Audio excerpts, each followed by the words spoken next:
Yeah, I will give you first a myth about heaven and earth, and it will help me to really locate the whole Vedic knowledge.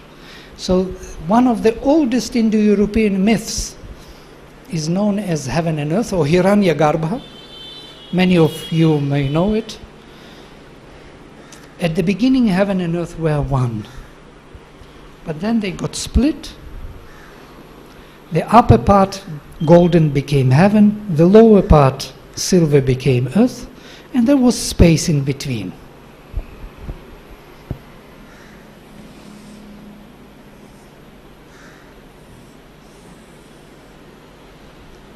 So we have, shall I write Sanskrit terms? Prithvi,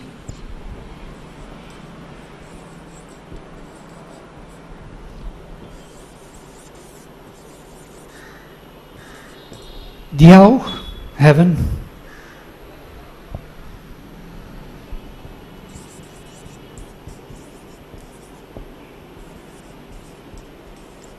Antariksha.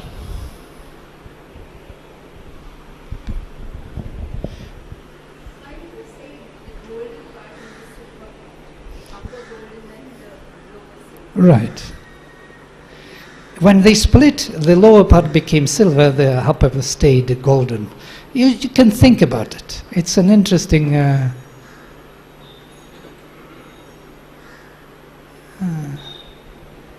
interesting symbol. It is a golden egg, but once it got split, the lower part became silver and the other part stayed golden. The mental part stayed golden, and the earth part became silver. I'm quoting from later literature of Puranas and Mahabharata, so it is not really important, but it's a symbol.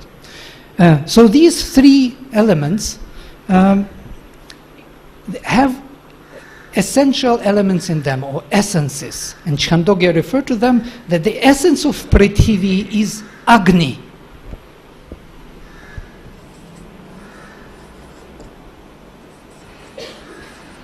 I draw Agni, burning out of the earth.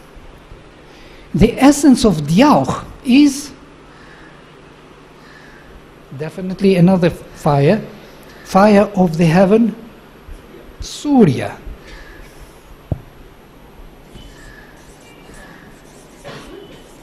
The sun. So the flame below and the sun above. And the essence of Antariksha, there is the third Vayu. Oh, I said already, sorry, Vayu.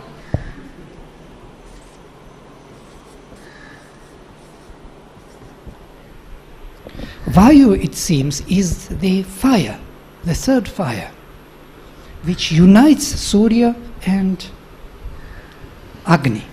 And it is known as, this is Surya, as double tourbillons, and it's quite interesting. With one foot he stands on heaven, touches heaven, and with the other foot he touches earth. And I can draw it like this. It doesn't come to earth, doesn't touch the earth with the same foot. With other foot goes up and doesn't touch heaven. And it's interesting, it's like a field, field which is connecting both, but there is always a gap.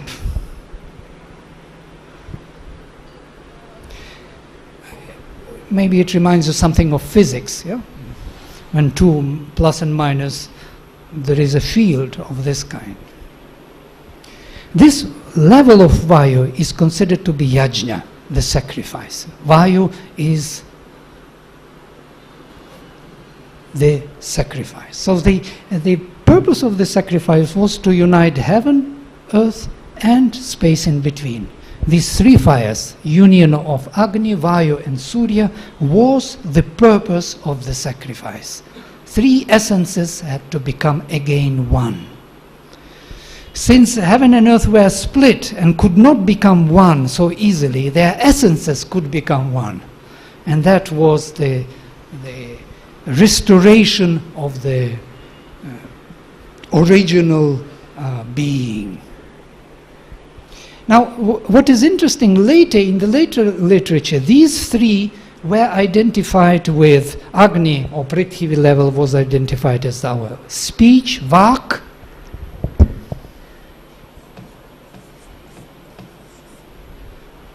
The level of the heaven was Manas, mind.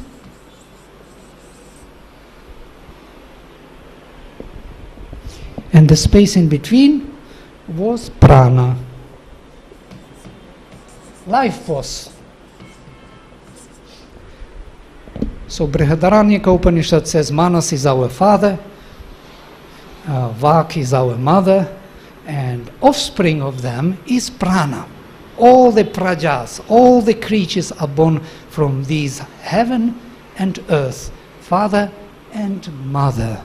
But what is interesting here, you will see immediately this, what Matthias was referring all the time, of the physical, vital and mental nature. So the physical is earth, the vital is space in between heaven and earth, and mental heaven. Now, three Vedas also correspond to these levels. This is Rig Veda,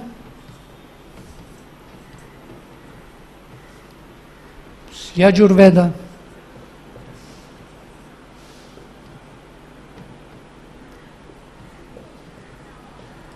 and Sama Veda.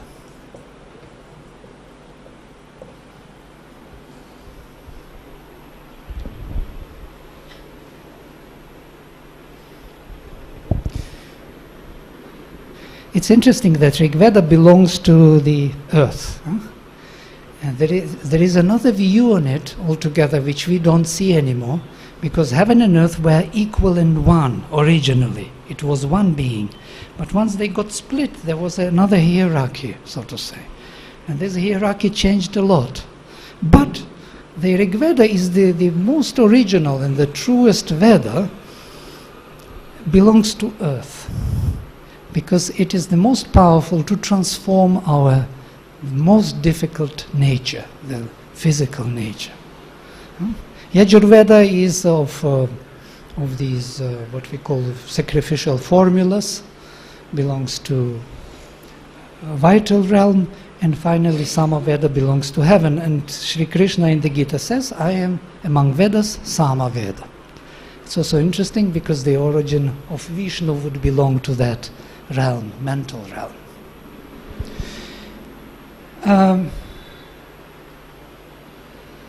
Yes, now I'm moving to the Agnihotra, and I will show you how Agnihotra works. It's very interesting in the same scheme of things. Agnihotra is the major sacrifice, the major ritual in the Brahmanas, described and also followed, I do not know, maybe from the beginning. So Agnihotra has Vedi, the altar, and there are three priests which recite the Vedas, recite the hymns from different Vedas. There is Hotar,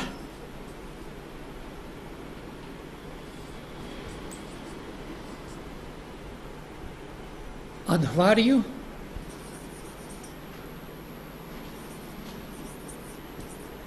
and Udgatar.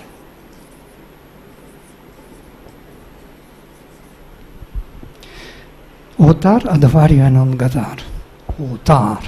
Actually, if I write, it's all right. I write in my way.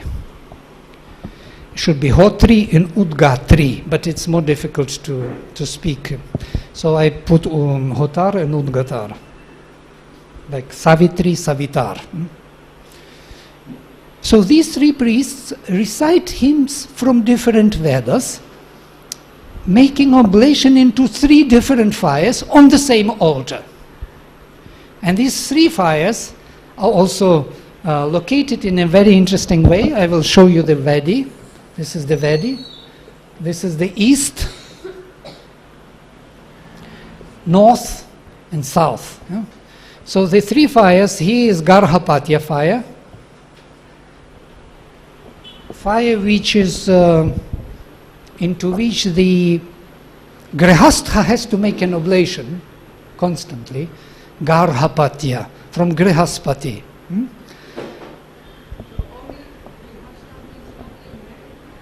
Yes, only a married man with a family life.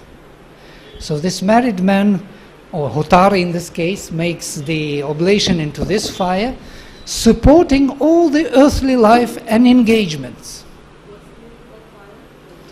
Garhapatya.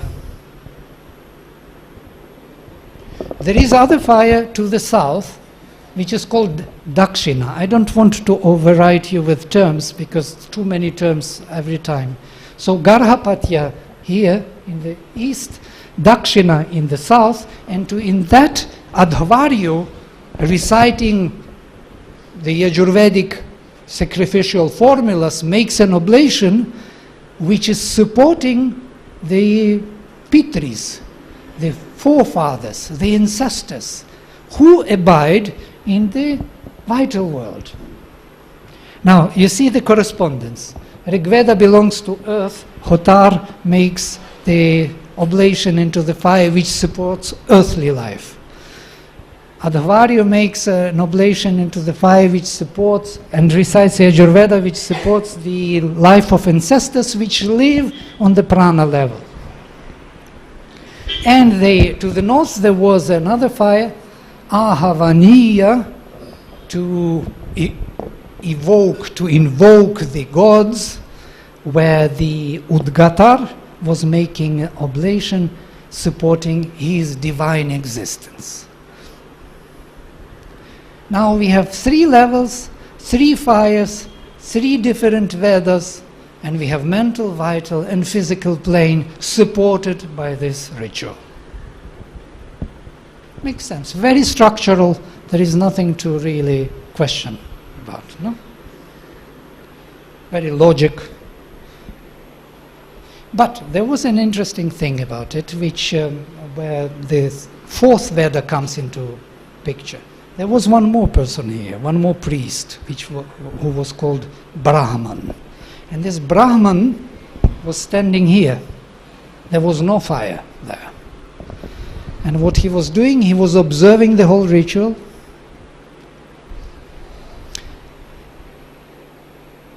Listening to all the readings. Seeing all the actions. And when there was any mistake made, smallest, he was making a correction of it in his mind. Silently, nothing else. And it was called Prayashchittam. Prayashchittam is the correction of the action to make it proper. So this Brahman had to know all of these Vedas by heart. He had to know how it is correct. He had to know all the rituals, all the movements of the body, that they had to be correct. And that Brahman belonged later to that what we know as Atharva Veda. Yeah? Atharva Veda was the fourth Veda, which I didn't mention before. In this Trividya stays still Trividya, but there is the fourth Veda, Atharva Veda. Now, when Aitareya Brahmana describes this Agnihotra sacrifice, there is a dispute. Aitareya Brahmana asks, why should... Yes, because when Dakshina is the money or the wealth is distributed after the ritual, so the half of the money is given to the three priests, to Udgatar, Adhvaryu and Hotar, and the half of money is given to Brahman alone. And Aitareya Brahman asks why he should get half of the whole money if he didn't do anything. He didn't speak, he didn't put oblation into the fire, he was standing there silently and did nothing. Why should he get this half of Dakshina? And then the explanation follows is very interesting, that Brahman represents Manas, mind, and all these three priests represent speech, Prithvi. And Manas and Vak, they constitute this sacrifice. That's why I was showing you that before, that yajna is in between. It is supported or realized by two, manas and vak. So this was the vision, and that's why these manas and vak are so important. They are seen in a little different way. For example, the whole Shanti Patha of Aitareya of Rigveda Samhita starts with Ma Vang me manasi pratishtita mano me vachi pratishtitam. Vak me, my speech, is established in my mind. Mano me vachi pratishtitam. My mind is established in my speech. It is by these two that the Veda or the sacrifice is maintained. Mind and speech. Heaven and earth.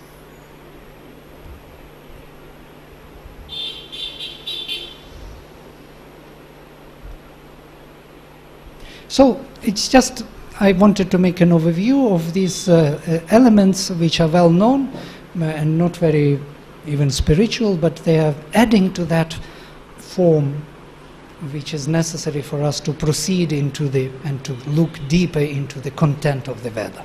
How it was seen, how these basics of speech and mind were seen in a very different perspective than we are used to.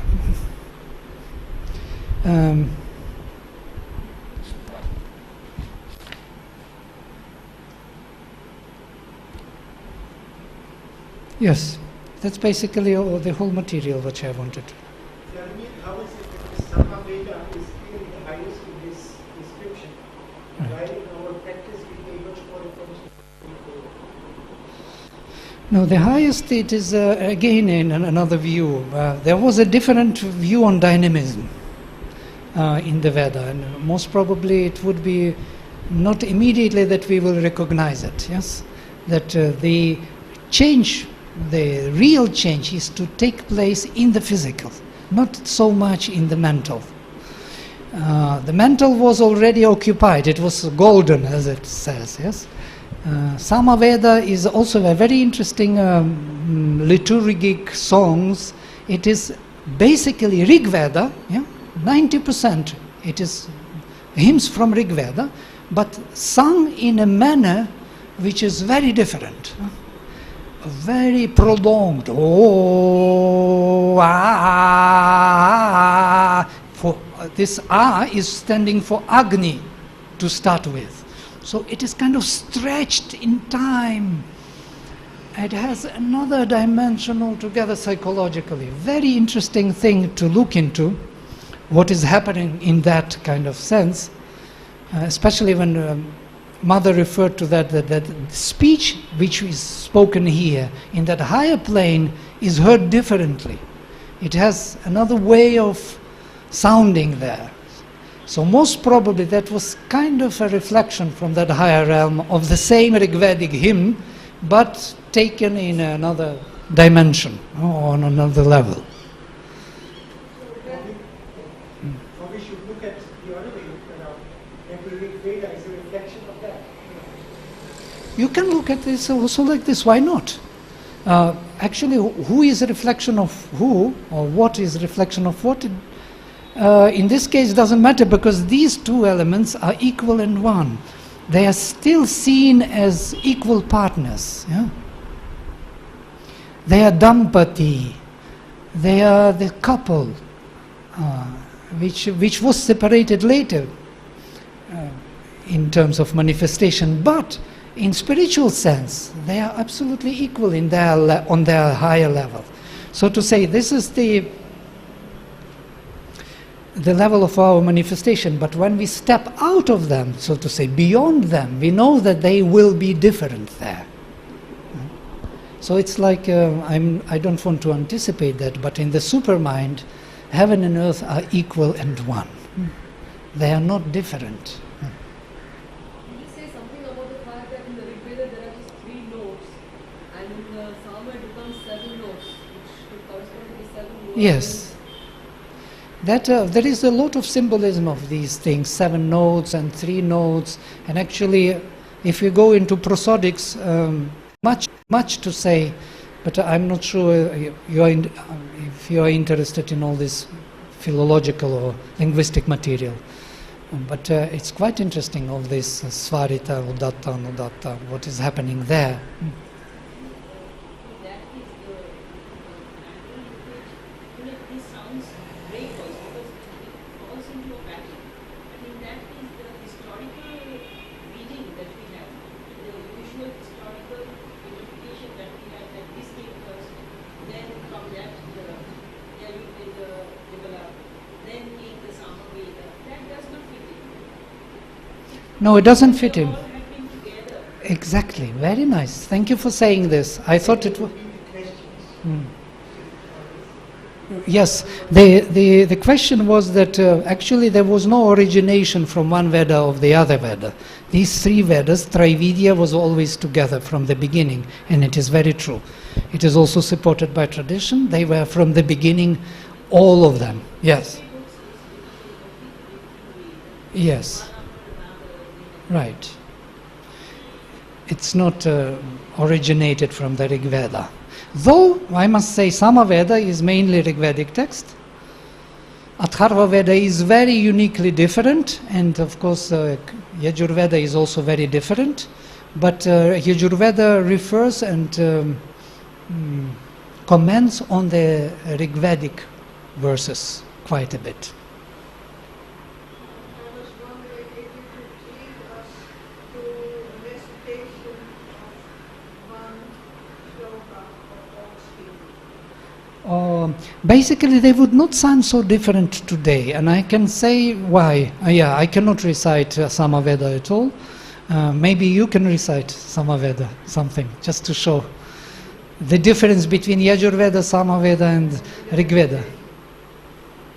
Rigveda we can do. Yajurveda is the same today. Please come.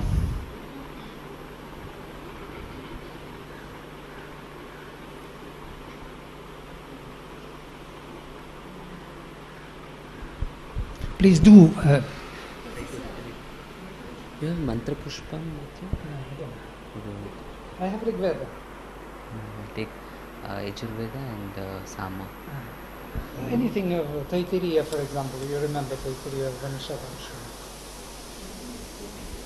Let's start with Rigveda. Anything of Rigveda. That they should see Rigveda, Yajurveda. I can Agnimira Evodu.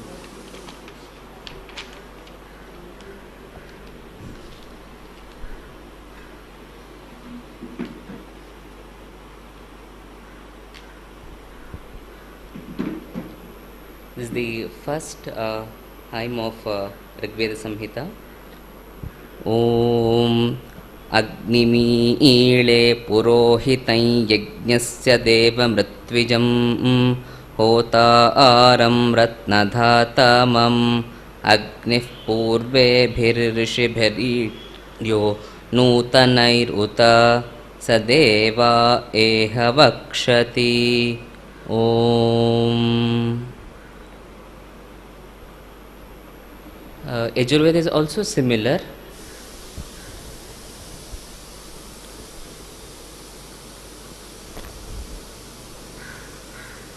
Om Sahana Vavatu Sahanau Bhunaktu Sahaviryam Karavavahai Tejasvinavadhitamastu Ma Vidvishavahai.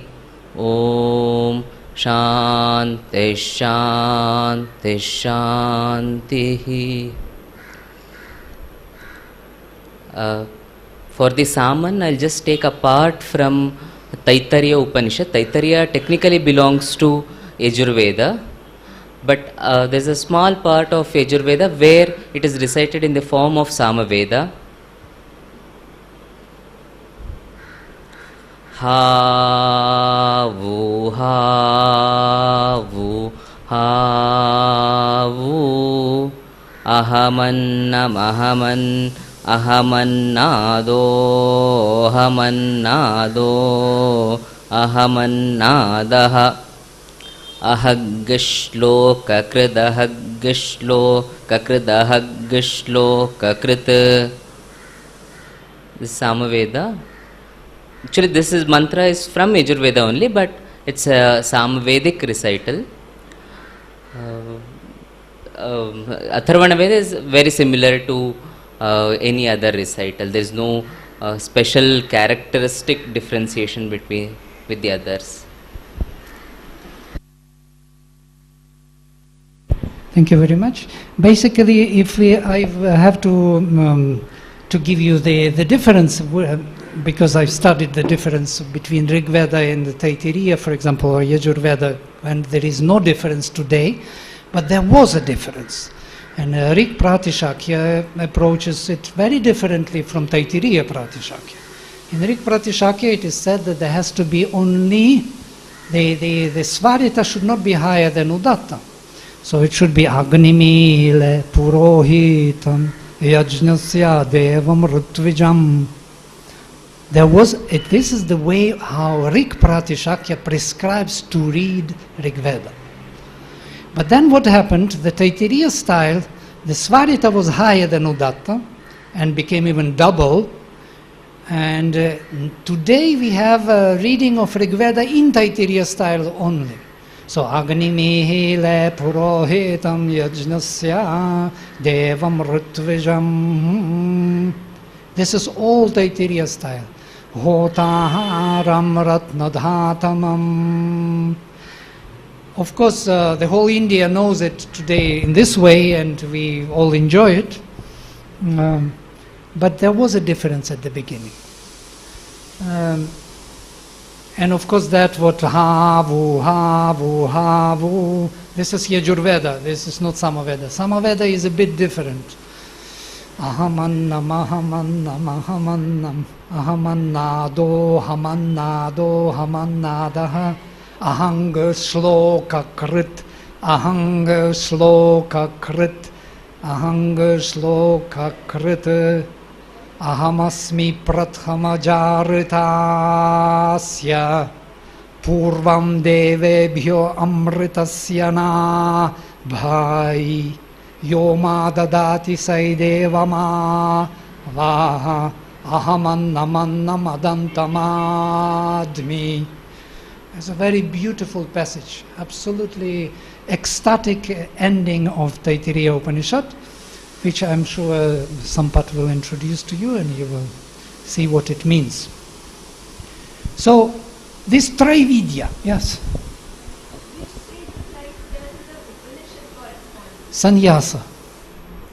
But it is only a symbolic scheme which reflects it. Of course, Upanishads were studied before. First of all, they were studied by heart in the period of Brahmachari. So.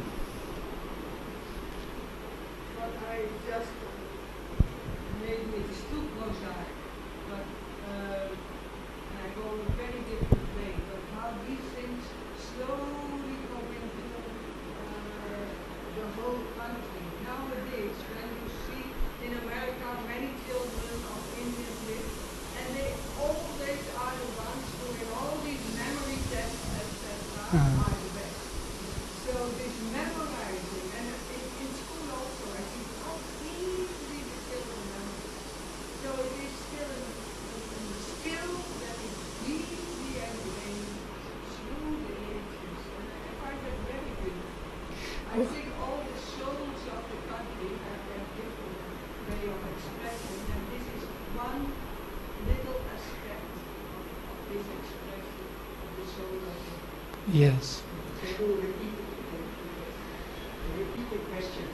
Yes, it was a reflection about the beautiful influence of the Veda on the whole nation. The tradition which seemed to be only memorizing, it seems developed the whole new capacities in the instruments or in the mind of the nation. For example, this also what makes me think of is the memory, how audio memory was developed. I was making a movie on Avadhana, Ashtavadhana, Shatavadhana. Some of you know about these avadhanis who are poets who are creating poetry at the spot. So there are 8 prichakas, 8 people asking them to compose different poems in different styles and different topics, and with many obstructions and difficulties. They do it so easily. They remember every word, every succession of the verse. So, and there are Shatavadhanas, what I was attending, we were not attending Shatavadhana, where there are 100 prichakas, and for 2 days they ask every time to compose a verse, and he composes line by line in one round, then line by line in the second round, matching all the 100 verses, and line by line third and fourth round, and at the end he speaks all 100 verses in one go on different topics, with different words, with different difficulties. It's all in his mind. He doesn't look anywhere and just sits there. How can you remember all that? And the Shatavadhanam is not the end. Avadhana means concentration. There is Sahasravadhanam. There's 1,000 prichakas. 21 days he sits there, composes 1,000 verses which he remembers on different topics, line by line. 1,000 lines, and 1,000 lines again. And there are Dvisahasravadhanis who do it 2,000. No, but that is already, I'm just wondering about the capacities of human mind. And it is all coming from the memorizing the Vedas. It developed the mind in a particular way. Yes, there are different pathas of the ways how Vedas are memorized. There is Krama Patha, there is Pada Patha, and there is Mantra Patha. Mantra Patha is how it is sounding, Pada Patha is word by word, but Krama Patha is an interesting exercise. It's to ensure that the text will be learned perfectly by heart. The person who recites it in different ways. Yeah? First word, second word, third word, fourth word. Or first, second, third, fourth, third, fourth, fifth, and so on. Or first, second, eighth, seventh, second, third, seventh, sixth, and so on and so forth. You would not believe what kind of 8 different ways of making it. I don't want to overload you with terminology, that's why I don't introduce how they are called, but truly speaking, after such an exercise, you will definitely know the hymn. And so if it would be learned only as a mantra patha, as in one way, as it sounds, it would not be possible to keep in memory.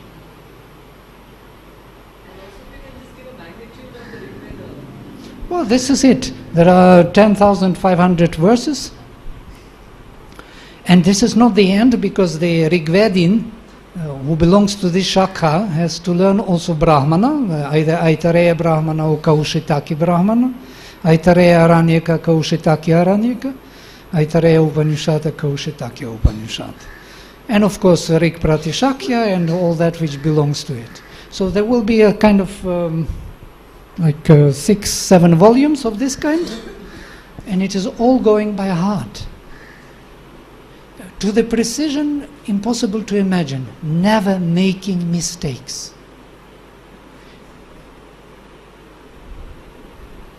And this is Rigveda Samhita, but Taittiriya Samhita is bigger in number, there are many more volumes, and so on. And there are also people who study all of them by heart.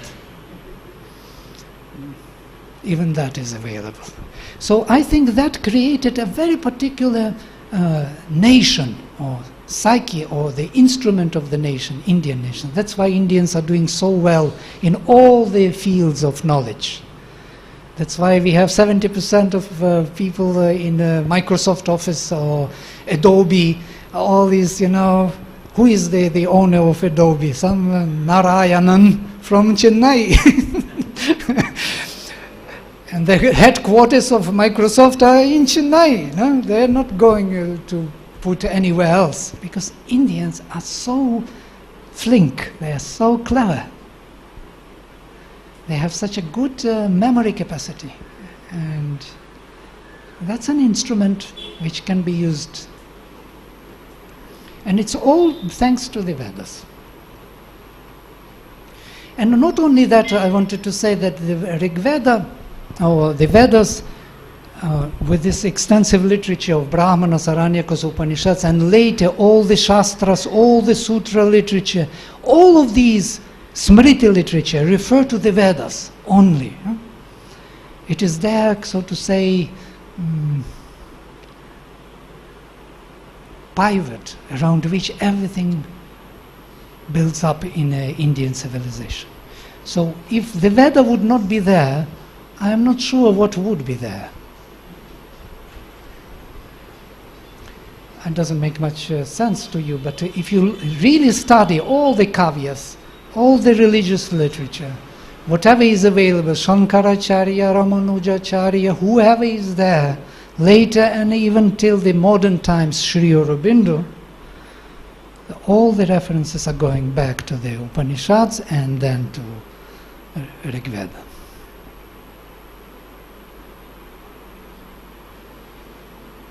So what was this Rig Veda? We will look into it in the second part of our presentation. I will give you another presentation which will be more on the content, or first a priori